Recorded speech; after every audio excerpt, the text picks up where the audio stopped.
job in Tennessee,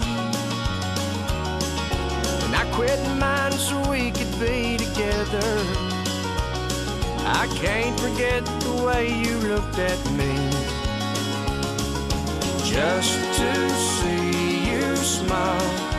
I'd do anything that you wanted me to. For this week, I've had tons and tons of back pain. I cannot stress the back pain and the aches and everything. And I'll take baths, lukewarm baths, almost every night now because the warm water helps my muscles settle down after a whole day of just being stressed. So I've definitely been taking advantage of the warm baths. I've been hormonal and feeling like if I watch sad movies I just want to cry, or if I see sad things I just want to cry. So yeah, definitely feeling emotional, very hormonal. I still get nausea every once in a while if I don't eat regularly, or if I don't eat enough regularly. So yeah, nausea still, it's not as bad obviously as I say every week. So yes, nausea is totally still like a major symptom. Ankles and feet were swelling over 4th of July weekend, so it was crazy. I was like, ew, this is disgusting, because we went down, I don't know if you guys have ever heard of Savannah, but we live near Savannah, like an hour from, not even, like 45 minutes to a half hour from Savannah, and there's a place called River Street, and it's like a really cool place to go down. So if you're ever in Savannah, check out River Street. And they had a huge 4th of July weekend festival down there, so and they had a huge fireworks show, so we were down there all day on the 4th. And then on the 3rd we were at Post, because they had a huge festival and they had a carnival with rides and stuff, so it was really fun. So that's how I got my ankle and feet swelling. I have been experiencing dry skin throughout my whole pregnancy, so stretch marks, stretch marks on my hips and a little bit below my belly button now. And then I get them on my thighs, on my inner thighs, and yeah, right there in that area. It hurts so much lately to bend over. Like, it puts so much pressure on my belly now. It's just so hard to bend over and kneel down just to pick things up off the floor. So that's another thing that really stinks. So yeah, his newest thing is he likes to stick his little feet up into my left rib cage, like right in this area, and it just kills. So it's just ugh. And I'm always hot, very hot all the time. We go to bed, I'm always sweating. I used to be a really cold person before I got pregnant, so it was just very, very, very hot a lot. And it's hot in general down here. It's like it's always 90s. Even when it rains or it's night, it's always like 80s, 90s. Hips and my pelvis and my calves are just all very sore now. It just must be from all the stretching and the moving and all the weight on top of everything. So my hips and my pelvis will hurt to roll over now. So it's just, it sucks, and I can definitely feel like it's, we're getting closer to the end because it just hurts so bad now. So I don't know if you guys get really bad cramping. I get really bad cramping, and I think it may be Braxton Hicks, but I don't think it is.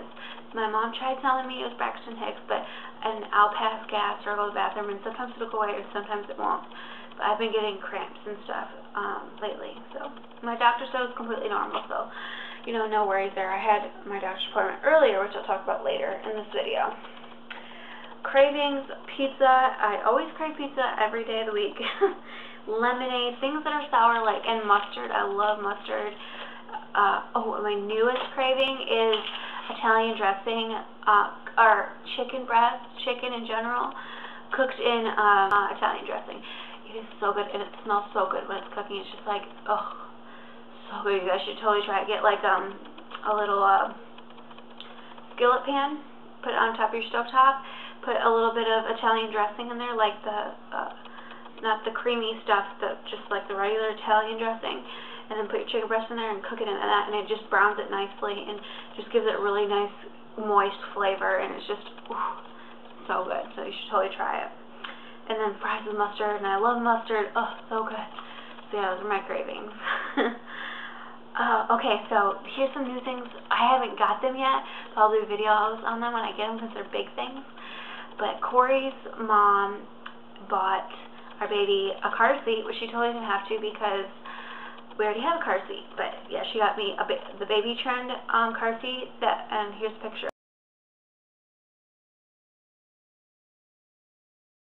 of it. And she got me the baby trim packing play that I wanted. So here's a picture of that.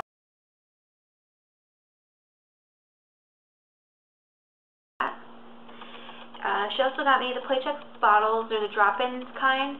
I wanted to try to use those if I decide that I can't breastfeed.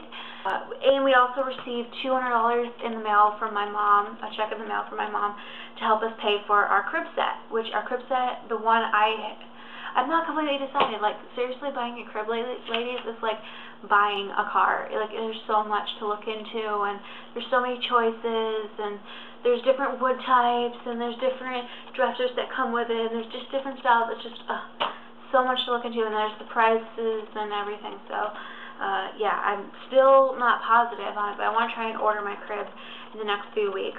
We are currently thinking about moving on post and living on base for when the baby comes, because they have lots of opportunities for kids and play dates and all that kind of stuff on post, so we thought it'd be better if we lived there with the baby, plus it's going to be a little bit safer.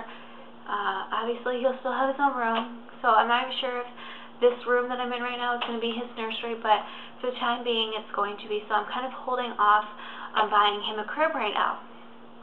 Excuse me. So, but in the next few weeks, I'm going to order the crib at least, and we don't have to assemble it right away. So, okay, so my doctor's appointment, the big doctor's appointment. I had my nutrition appointment earlier, and basically all we went over was, how I changed my diet to make it healthier and whatnot. And so that was really good, and I just talked to the ladies, and I just love the girls there. They're so awesome.